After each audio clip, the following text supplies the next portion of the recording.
పై రూపాన్ని చూసే మనుషులను మెప్పించడం కాదు సుమా.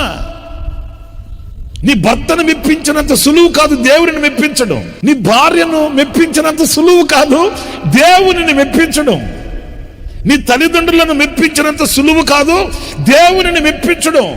ఇంట్లో నోట్లో వేలు పెట్టిన కొరకలేనన్నట్లుగా సాఫ్ట్గా ఉంటారు కొంతమంది, సాఫ్ట్వేర్ కనుక. అవును కదా. అప్పుడు తల్లిదండ్రులు ఏమనుకుంటారు, అమ్మో నా బిడ్డ నోట్లో వేలు పెట్టిన కొరకలేడయ్యా, నా బిడ్డ అమ్మో బంగారు కొండ, అమ్మో నా బిడ్డ హిమాలయ కొండ. హిమాలయ ముందు కాఫీ కేఫ్ ఉంటుంది కదా, ఆ కాఫీ కేఫ్లో కూర్చోవాలి మనం. అప్పుడు తెలుస్తుంది వీళ్ళ సంభాషణ ఏంటి, వీళ్ళ మాటలు ఏంటి, వీళ్ళ అవారం ఏంటి, వీళ్ళ ఫ్రెండ్షిప్ ఏంటి, వీళ్ళ ఉన్న చేదేంటో అక్కడ తెలుస్తుంది. కానీ ఇంట్లో ఏం తెలుస్తుందండి?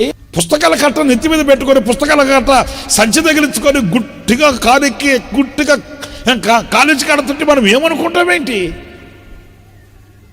ఈరోజు జరుగుతున్న పరిస్థితులు మన కడత మనం చూడట్లేదా? Download share chat.